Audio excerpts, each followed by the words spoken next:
Hola a todos y a todas. Nos encontramos en este día tan particular en donde se conmemora el Día Internacional de la Mujer.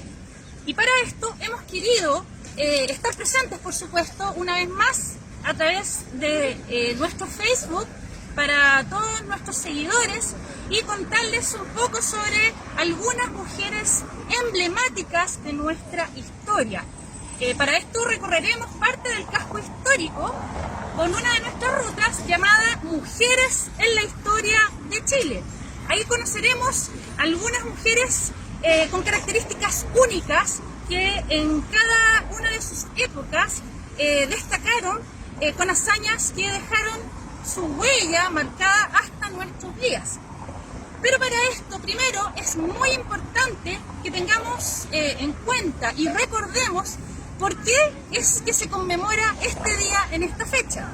Ya que un 8 de marzo de 1908, un grupo de trabajadoras de una empresa textil en Estados Unidos se declara en huelga debido a que exigen los mismos derechos laborales que sus compañeros, hombres por supuesto, y el jefe de esta fábrica decide cerrarla con ellas adentro, al interior de esta fábrica, para hacerlas desistir de la idea. Ante la negativa, este decide y termina incendiando este lugar donde lamentablemente mueren más de 100 mujeres calcinadas. Un realmente acontecimiento horroroso y que marca un antes y un después, no solamente en la sociedad de Estados Unidos, sino que a nivel mundial, a nuestra sociedad por supuesto. Y justamente acá en Chile se decide conmemorar este día a partir desde 1937 por iniciativa del entonces MEMCH, Movimiento Pro Emancipación de la Mujer Chilena, y finalmente en el año 1975 recién es declarado como un día oficial, en donde a partir de entonces distintas naciones del mundo deciden conmemorar este día para recordar la importancia del rol femenino y de lo importante además que es la integración a nuestra sociedad por parte de todos nuestros pares. Así que bueno, dicho esto, vamos ahora, los invito a que recorramos un poco nuestra historia y recordemos a nuestras mujeres más emblemáticas a lo largo de distintas épocas en la ciudad de Santiago. Partiendo justamente acá con el entorno donde nos encontramos, Plaza de Armas, nos remonta a siglo XVI, en pleno proceso de la conquista, en donde los habitantes de este lugar se ven enfrentados a dos realidades y mundos muy opuestos. Por un lado, el europeo cristiano católico y por otro, el indígena americano, en donde tanto la mujer española por un lado y la mujer indígena, vamos a hablar mapuche u otras indígenas locales, son fieles representantes y custodias de ambas realidades y mundos tan opuestos, pero que tienen un denominador en común: el anonimato histórico al que se les relega por mucho tiempo por parte de quienes redactan la historia durante años, los hombres.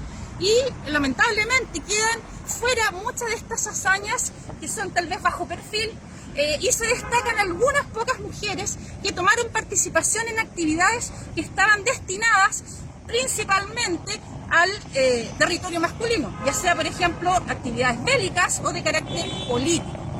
Y bueno, dicho esto, también es importante recordar a un personaje de ese momento de plena conquista y posterior también a la conquista, que fue Inés Suárez. Inés Suárez es una mujer que hasta el día de hoy se le ha nombrado muchísimo en la historia por un episodio en particular, pero la verdad es que ella fue bastante, digamos, vamos a decir, ajena a el prototipo de mujer colonial, muy sumisa y devota, de allá de Europa.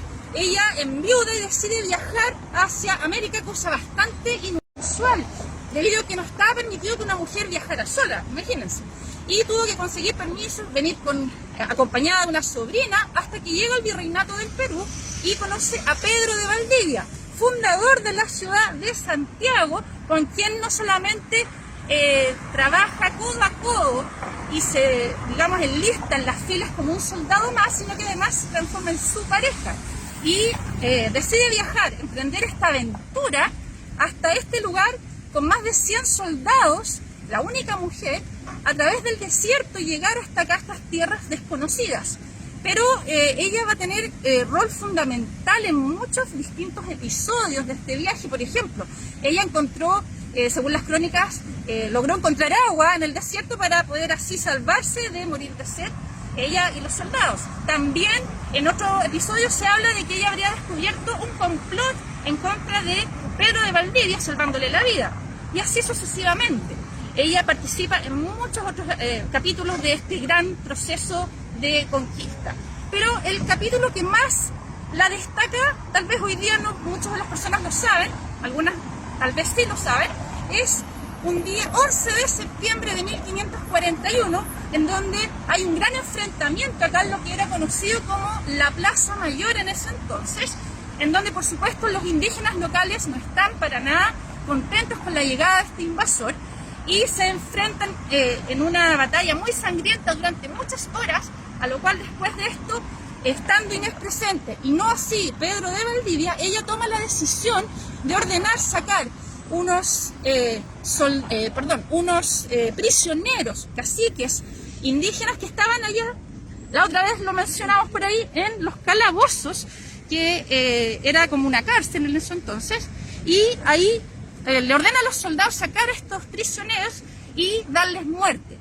Ante la negativa de los soldados, ella decide, muy enfurecida, espada en mano, decapitar a todos estos 9 caciques y venir acá a la plaza a arrojar las cabezas a los indígenas que estaban atacando para poder así ahuyentarlos. Cosa que él logró, por supuesto, y fue un acto bastante frío, cruel por parte de ella, pero que le logró finalmente dar una posición de respeto entre los soldados que hasta ese entonces no la consideraban, por supuesto, por ser mujer, ¿no?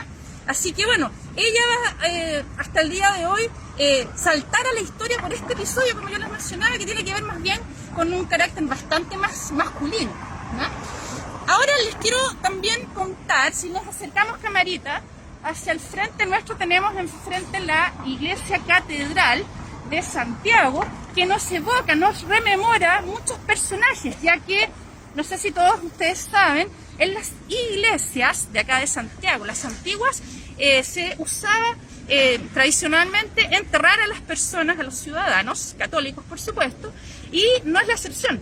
Acá en la catedral hay muchas tumbas, también altares por supuesto, dedicados a distintas devociones, pero particularmente me detengo en unos altares que están acá. Si uno ingresa, cuando vengan, anden por acá por el centro, a la nave lateral derecha, ingresando hacia la iglesia, hay un pasillo donde vamos a encontrar 2 altares en homenaje a 2 mujeres bastante particulares, de épocas totalmente diferentes, muy también socialmente podríamos decir poco distintas, pero que tienen otro denominador común. Este va a ser su devoción. Devociones bastante también disímiles, porque estamos hablando por un lado de una devoción religiosa y por otro lado una religión a la patria. Si ustedes ingresan un día, van a encontrarse, por ejemplo, en su interior con el altar dedicado a Sor Teresa de los Andes, Juanita Fernández del Solar, una mujer que a comienzos del siglo XX fue devota carmelita y que va a ser un referente para el mundo católico, cristiano católico, por su devoción, por el poder de su fe, pero que murió muy pequeña, muy joven, y fue beatificada y finalmente canonizada el año 1992 por el Papa Juan Pablo II, lo cual fue una gran conmoción para el mundo católico y además por ser una mujer en ese entonces y una quinceañera, porque era muy pequeña cuando ella fallece, lamentablemente. Bueno, ella no está enterrada acá, pero sí está este altar, como les decía. Si ustedes ingresan un día, en el altar de Sor Teresa van a encontrar un relicario, una figura donde hay una astilla guardada de un trozo de hueso de su cuerpo, ya que ella está enterrada en los Andes, no acá en esta catedral. Al ladito de ese altar, también si ustedes ingresan, van a encontrar una placa bastante digamos, imponente y llamativa, que marca el sitio donde están enterrados los restos de la familia Carrera, a la cabeza de don José Miguel Carrera, uno de los próceres de nuestra independencia, y la hermana mayor también, doña Javiera Carrera. No sé si alguien se acuerda, las personas más, digamos, de generaciones antiguas, que uno bailaba una refalosa antiguamente, que mencionaba a doña Javiera Carrera. Bueno, ella quedó también en los anales de la historia por ser una mujer que, a pesar de recibir la educación tradicional de las mujeres de su época, a comienzos del siglo XIX, ella siempre destacó por su inteligencia, por su osadía.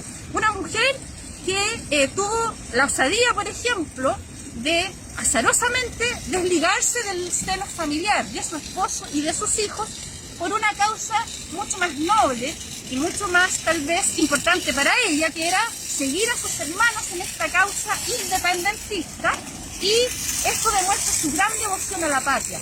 Se habla que ella habría participado estratégicamente, se habría enfrentado siempre con mucho valor a los realistas, y bueno, tal vez el episodio que por el que más se le recuerda es porque ella bordó de sus propias manos la primera bandera de lo que se conoce como la patria vieja, del proceso tan extenso de nuestra independencia, que es una bandera muy distinta a lo que ustedes conocen hoy día. Así que si ustedes un día andan por acá, pasen a la catedral y van a poder entonces observar el lugar, el sitio donde ella fue enterrada, para que no se olviden de que hay mujeres que estuvieron presentes en la historia, pero que están en el anonimato. Otro factor común para estas mujeres que fueron muy trascendentales en sus distintas épocas, el anonimato histórico. Si ustedes se fijan, nosotros ahora vamos a seguir recorriendo, los invito, vamos a pasar por la Plaza de Armas, vamos a ir en dirección hacia Paseo Estado, pero la verdad es que no vamos a encontrarnos con monumentos dedicados a mujeres. De hecho, hay muy pocos. Yo estuve investigando y la verdad es que hay un porcentaje mínimo a nivel país. Casi un 60%, según el Consejo de Monumentos Nacionales, está dedicado a hombres, sobre todo a la participación en batallas. Pero para las mujeres hay nada más ni nada menos que menos de un 5%. Y solo nos vamos a encontrar tal vez con este tipo de alegorías femeninas. Eso sí lo vamos a poder ver, pero son alegorías dedicadas a nadie, no a una mujer, y hay muchas que vamos a ir descubriendo. Por ejemplo, les quiero contar, mientras seguimos avanzando, de una mujer justamente del proceso de independencia, que es muy desconocida y estoy segura para muchos de ustedes. De hecho, yo la conocí hace un par de años buscando literatura, estudiando sobre algunas mujeres, porque no se nos presenta mucho en la historia. Hasta el día de hoy es muy poco. Y me encontré con una inmigrante de Europa. Vamos a hablar que los inmigrantes son muy importantes en términos sociales y culturales para el desarrollo de nuestra nación a lo largo de muchos años. Y esta mujer, llamada Mary Graham, viaja desde Inglaterra con su esposo, en barco por supuesto, y queda viuda en el trayecto. Ella arriba al puerto de Valparaíso y se une en lazos de amistad muy fuertes con, por ejemplo, Lord Thomas Cochrane, un personaje clave en el proceso de independencia, y además de Bernardo Higgins, que fue otro de los próceres de nuestra independencia. Ella entonces decide en 1822, cuando llega a este puerto, quedarse y establecerse en este lugar, pero además visita Santiago. Y ella se va a transformar, permítanme decírselo, en algo así como una suerte de historiadora, porque ella en sus viajes, en sus paseos por los cerros, hace descripciones de la flora nativa del lugar, lo cual es para la época bastante inusual también. La mayoría de todos los registros que tenemos de, por ejemplo, flora y fauna fueron grandes personajes europeos como Rodolfo Filippi, Claudio Gay, pero no hay mujeres. Por lo menos para mí fue una sorpresa que además ella deja plasmado estos registros a través de sus dibujos y sus pinturas. Ella lo hacía muy bien, búsquenlo, sus grabados eran preciosos, pero además ella hace comentarios que deja plasmados en un libro que lo pueden consultar, que es una biografía de su viaje por Chile. aquí ella no solamente describe la flora del lugar, sino que también ella describe acontecimientos históricos, las costumbres de la época. Por ejemplo, a mí me llamó mucho la atención un capítulo donde ella menciona una bebida que le daban los nativos, los lugareños de los cerros de Valparaíso, y que se la pasaban de boca en boca, a lo cual ella manifiesta un cierto resquemor. Y ella está hablando del mate, una tradición muy típica de acá, de estas latitudes, cosa que para ella era totalmente desconocida. Y esto es pasársela de boca en boca, por ejemplo. Pero también hace otros comentarios y análisis políticos, muy curiosos, porque recordemos que el ámbito político estuvo relegado muchísimo tiempo a las mujeres. Nada de hablar, ni comentar, ni dar su opinión. Tenían que ser muy sumisas y muy silenciosas al respecto. Entonces ella hace estos comentarios de cómo es su mirada de mujer, pero de migrante a la vez, ¿ya? Así que los invito a conocer un poco más sobre esta mujer, que a mí me llamó muchísimo la atención. Pero vamos a continuar.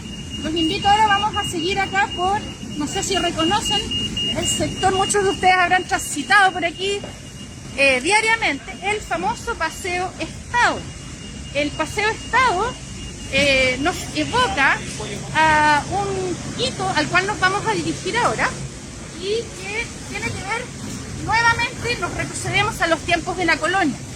Esto nos habla de una etapa de nuestra historia bastante arcaica, bastante medieval, voy a decirlo, por las ideas que llegan desde Europa, debido a que se asocia en esa sociedad, en esa época, a la mujer como con el tema bastante,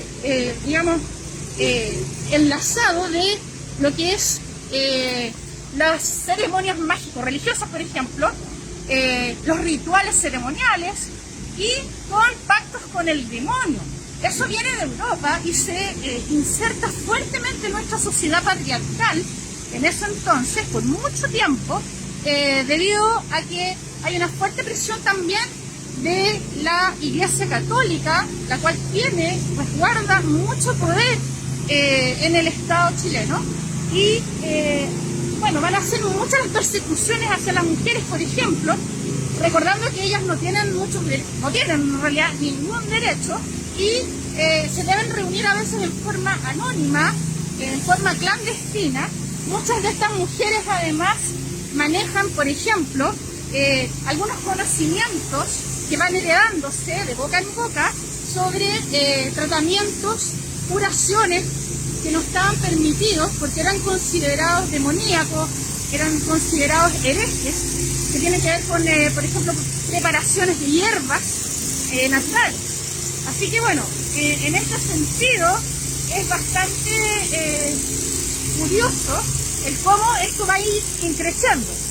Cada vez va a ser más y más la presión y la segregación que sufren las mujeres y, como les digo, hay una especie de inquisición al respecto hacia mujeres que también su denominador común en este caso va a ser que son mujeres transgresoras, mujeres que, quiere decir esto, que no se ciñen a los cánones establecidos en ese entonces por la sociedad y saltan, ¿no es cierto?, resaltan del resto de sus pares por no ser justamente muy sumisas.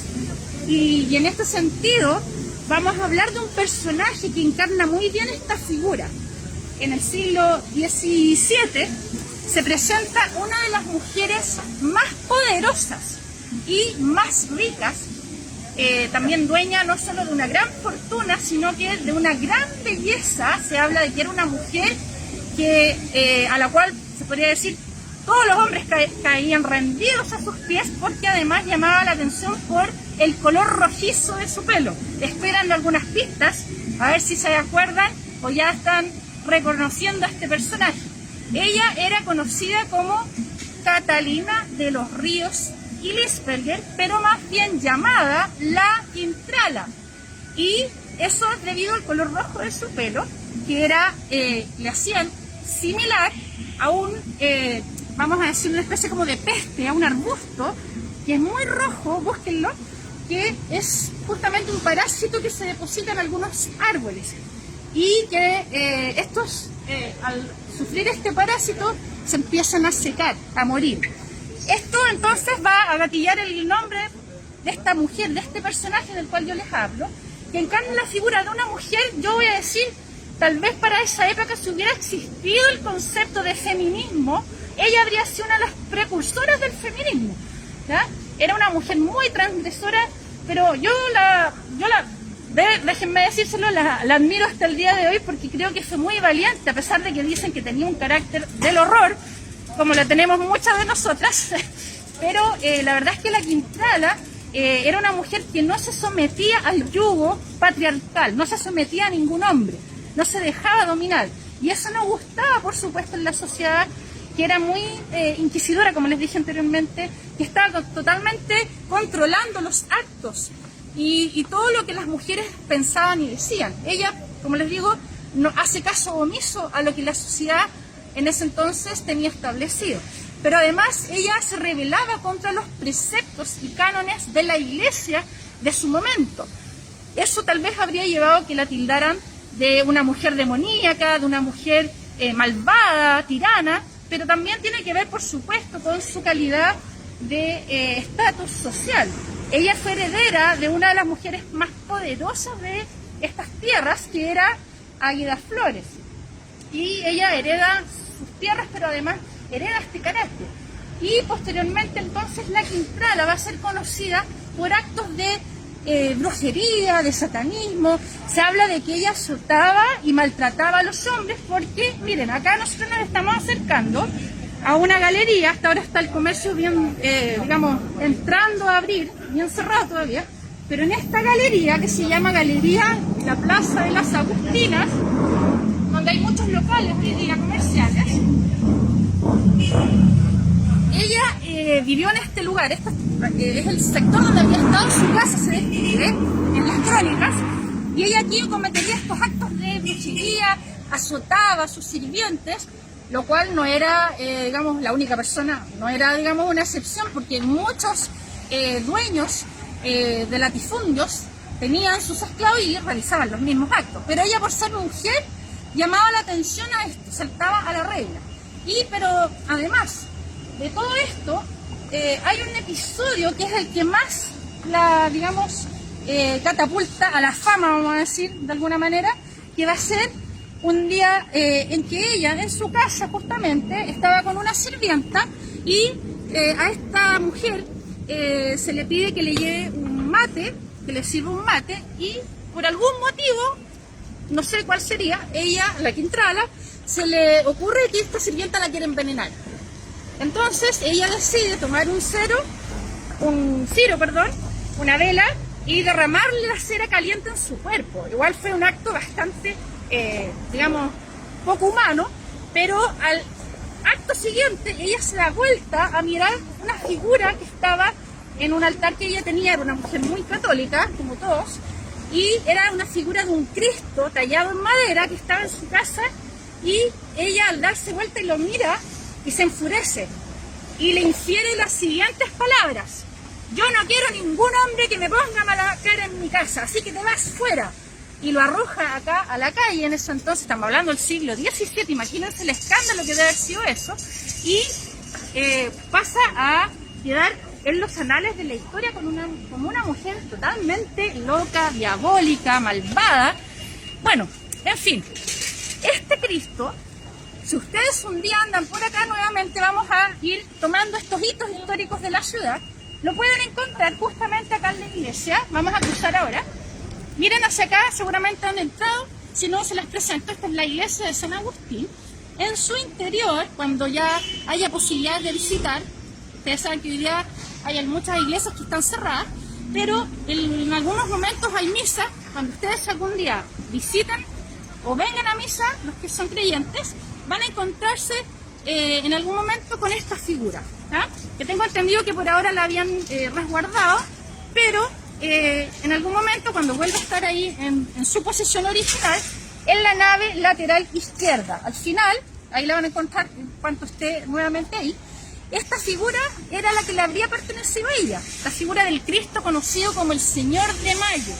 que está muy relacionado con una fecha que acá se conmemora el día 13 de mayo, por un gran terremoto que aconteció en 1647, donde la ciudad se vino abajo completamente, porque todas las casas además eran de adobe, y es por esto que se asocia también a esta leyenda de esta mujer. Tal vez muchas de las supersticiones, de la religiosidad popular, del fervor, asocian a estas catástrofes con este personaje de la Quintrala, ¿ya? Lo cierto es que la figura está aquí y nos evoca cada vez que uno pasa por acá. Mucha gente, yo he escuchado a veces que dice: ah, ese es el Cristo de la Quintrala. Entonces vuelve a aparecer la figura de esta mujer, de las cuales acabo de mencionar, pero que para mí es un personaje que realmente fue muy luchador. Fue una mujer que contra todo y contra todos siempre luchó por defender sus derechos y su igualdad ante sus pares masculinos. Así que bueno, vamos ahora a seguir. Me vienen a la memoria muchas mujeres, pero la verdad por una cosa de tiempo tal vez van a quedar muchas fuera hoy día, pero los invito a continuar. Nos vamos a dirigir ahora hacia Avenida Alameda y quiero también recordar a propósito esto de mujeres luchadoras. La lucha ha sido constante, seguimos luchando hoy día por nuestros derechos de igualdades laborales, de igualdades en términos de maternidad, de igualdad en términos sexuales, lo cual ha sido bastante difícil conseguir. Pero imagínense para nuestras abuelas, para los tiempos pretéritos, donde no existían leyes todavía que nos avalaran. Esa fue una de las grandes luchas de las mujeres, conseguir por fin participación política, lo cual fue tal vez otro antes y después en nuestra sociedad. Y para esto, déjenme decirles que, primero, una de las cosas importantes fue obtener el derecho a voto.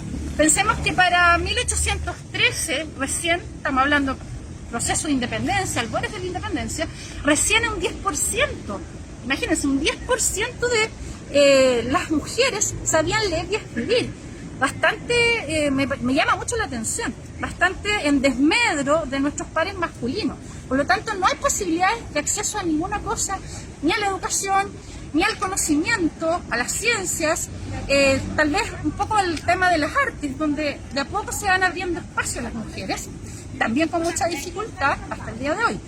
Pero va a ser clave, muy importante, que, por ejemplo, en el norte, y aquí me quiero detener un poco en el tema de mujeres que son de estratos sociales inferiores, vamos a decir, así se les denomina, como son las mujeres del sector obrero, de las cuales también se habla muy poco. Generalmente las mujeres que se resaltan son de los estratos sociales más altos.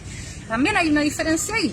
Pero justamente los primeros movimientos, por así llamarlos, feministas, ocurren en el sector de las salitreras.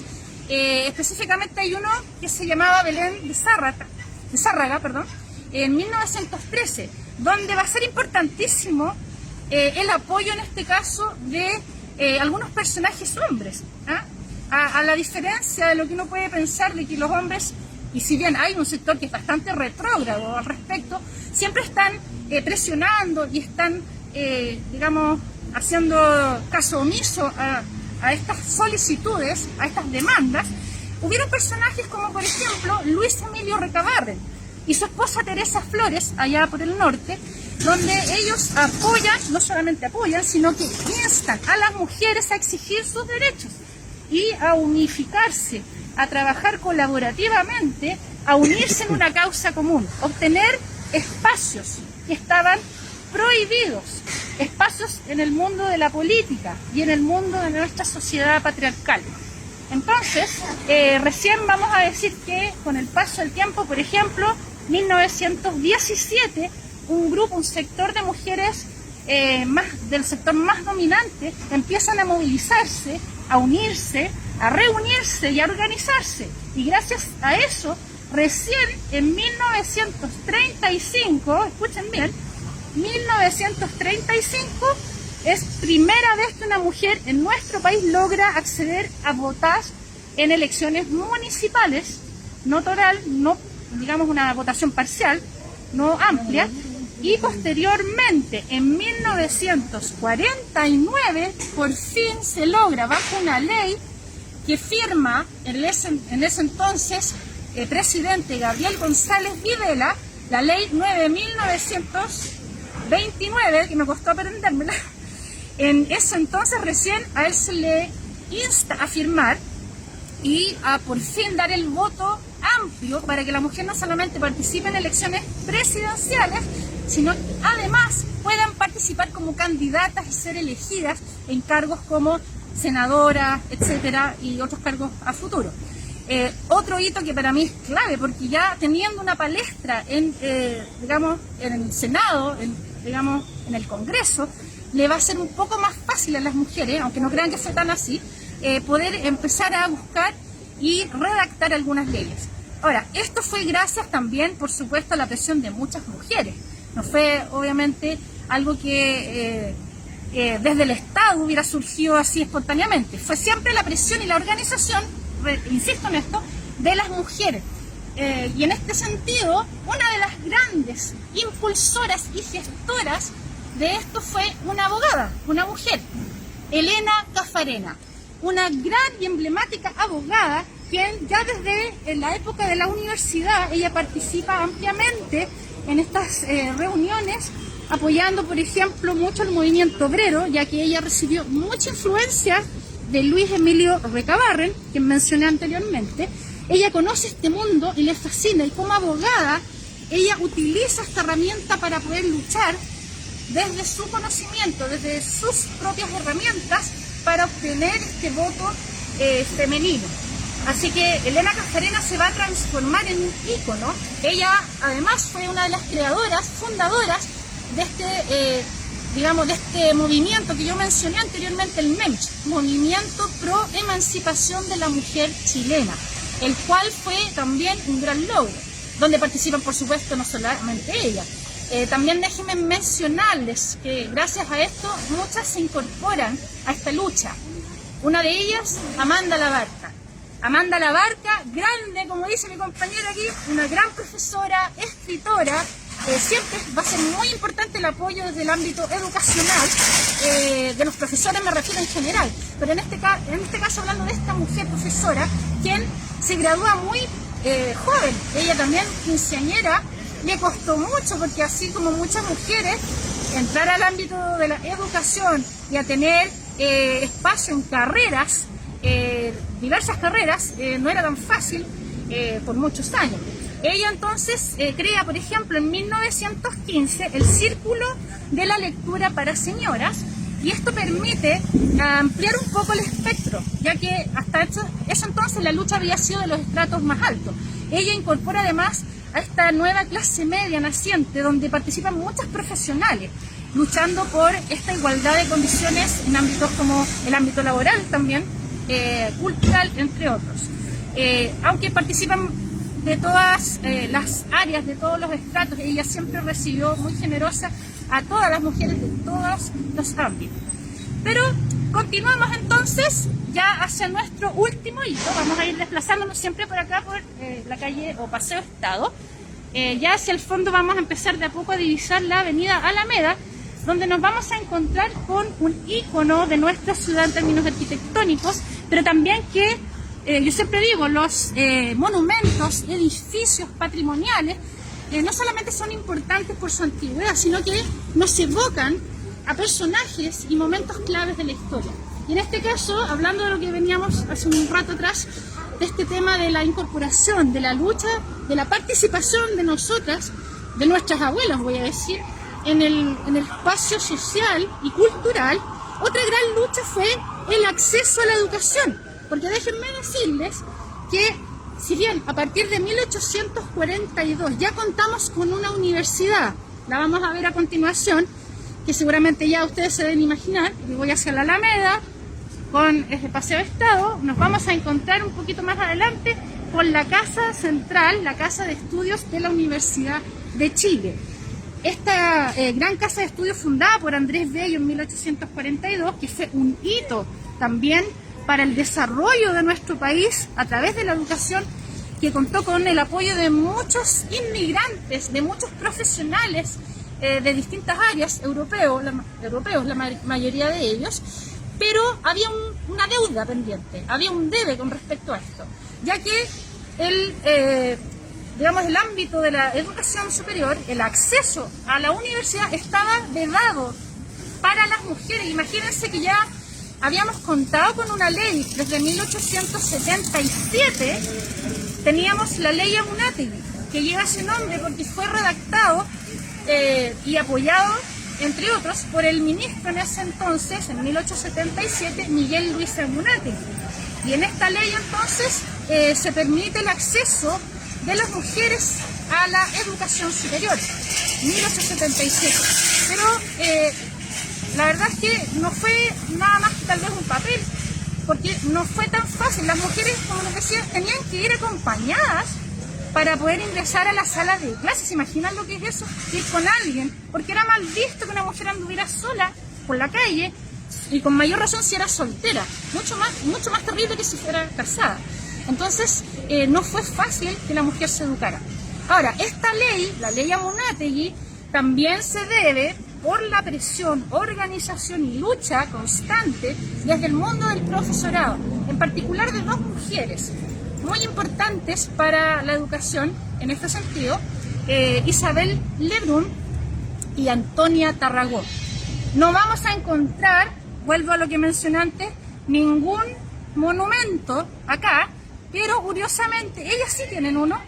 Cuando un día anden por la Alameda, en el bandejón central, cerca del barrio 18, por ahí, en el bandejón central hay unas figuras de dos mujeres, y ahí están redactados, están sus nombres, que son estas dos profesoras quienes instan y presionan al consejo universitario de ese entonces para poder acceder a la educación superior, para que sus alumnas de los colegios pudieran acceder a exámenes libres y de ahí poder acceder a la universidad. Entonces fue esta presión la que llevó finalmente a la redacción por parte del ministro y de otros hombres, en este caso voy a decir, que estaban en la palestra política, que estaban en el ámbito, digamos, del gobierno del Estado chileno, apoyando con estas herramientas legales a las mujeres en poder ampliar su campo, porque es muy importante, es importantísimo siempre el ámbito de la educación para poder, por supuesto, adquirir tu independencia. En este caso estamos hablando de las mujeres. Ser independiente es muy, muy importante. De hecho, quiero, si me permiten, mientras seguimos avanzando, tengo una frase que saqué de por ahí, de nuestra querida Gabriela Mistral, una gran profesora, una gran mujer de la literatura chilena, que habla justamente sobre este tema, que dice así: instrúyase a la mujer que no hay nada en ella que le haga ser colocada en un lugar más bajo que el hombre, que lleve una dignidad más al corazón por la vida, la dignidad de la ilustración, que algo más que la virtud le haga acreedora al respeto, a la admiración, al amor.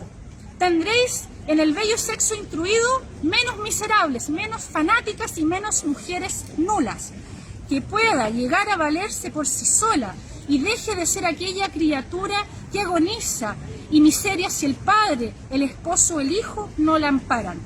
Más porvenir para la mujer, más ayuda. Búsquese todos los medios para que pueda vivir sin mendigar protección. Esto es un escrito en la voz del Elqui, se llama La instrucción de la mujer, del 8 de marzo de 1906. Miren qué potente esto que ella escribe, que tiene que ver con, desde su mirada como educadora, con la importancia de que nosotras, bueno, para todos por supuesto, hombres y mujeres, pero hablando de las mujeres, la importante que es la educación para poder acceder a ampliar nuestro campo, no solamente laboral, sino que nuestro puesto en la sociedad. Así que, bueno, una vez que se obtienen estas leyes, se obtienen estos, digamos, logros y estas luchas se concretan mediante leyes, paso a paso la mujer se abre, y hasta el día de hoy con mucha dificultad, en el ámbito cultural y educativo. Y bueno, acá justamente una de las primeras, voy a decir para mí un gran logro, 10 años después de la ley Amunátegui, en 1887 recién, vamos a contar con la primera profesional, con la primera mujer, una de las 5 o 6 primeras en Sudamérica, en obtener su título en medicina. Me refiero a Eloísa Díaz, una mujer también que fue clave en el mundo de la educación, de la cultura, pero además, imagínense, estamos hablando del mundo de las ciencias. Ella trabajó muy fuertemente por los derechos sexuales de la mujer y sus derechos de maternidad. Entonces ella va a querer estudiar. Ella lo logra en 1880, logra ingresar a sus estudios en medicina y en 1887 logra por fin convertirse en la primera mujer médico cirujano de nuestro país. Imagínense lo importante que es esto. Ella le abre el campo laboral, ella le abre un mundo totalmente nuevo y la posibilidad a otras mujeres de atreverse y de poder salir adelante a través de sus estudios. Por eso yo tomo como ícono y como tal vez ícono final, hito final además, ícono e hito, el edificio que vemos allá al fondo, que corresponde a la Casa Central de la Universidad de Chile. Aquí estamos viendo en este momento. Es tal vez un nicho de muchas mujeres como mujeres abogadas como Elena Cafarena y otras tantas que lograron acceder a la educación. Se me quedan, como les digo, en el tintero muchas mujeres que tal vez ustedes van a decir después, bueno, y no nombraron a esta otra. Hay muchas, por supuesto, pero dadas las circunstancias, el tiempo que nos permite la tecnología hoy día, por supuesto que quedo al debe. Pero sí recordar y hacer reflexión acerca de lo que hemos hablado.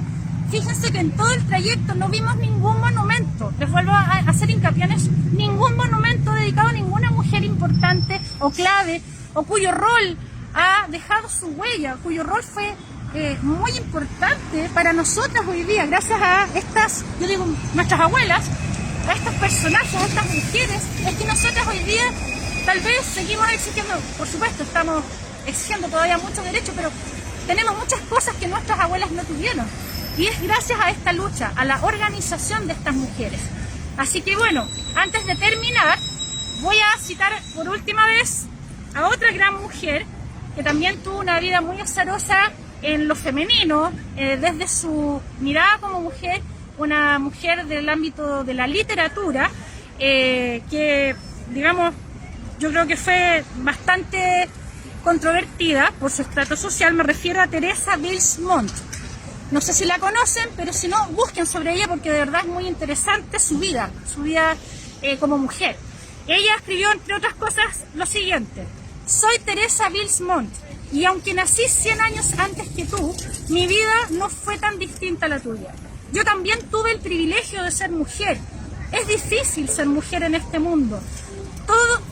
Tú lo sabes mejor que nadie. Viví intensamente cada respiro y cada instante de mi vida. Destilé mujer, trataron de reprimirme, pero no pudieron conmigo. Cuando me dieron la espalda yo di la cara. Cuando me dejaron sola di compañía. Cuando quisieron matarme di vida. Cuando quisieron encerrarme busqué libertad. Cuando me amaban sin amor yo di más amor. Cuando trataron de callarme grité. Cuando me golpearon contesté. Fui crucificada, muerta y sepultada por mi familia y la sociedad. Nací 100 años antes que tú. Y sin embargo te veo igual a mí. Soy Teresa Bilsmont y no soy apta para señoritas. He dicho. Amigos, amigas, les damos las gracias nuevamente en esta difícil misión, déjenme decirles, de tratar de un poco reposicionar, reintegrar nuestro rol como mujeres. Y también va mi homenaje muy sentido a las mujeres del ámbito cultural y de las artes en estos minutos y hace mucho tiempo, porque son las que más han luchado en estos momentos por salir adelante con sus familias.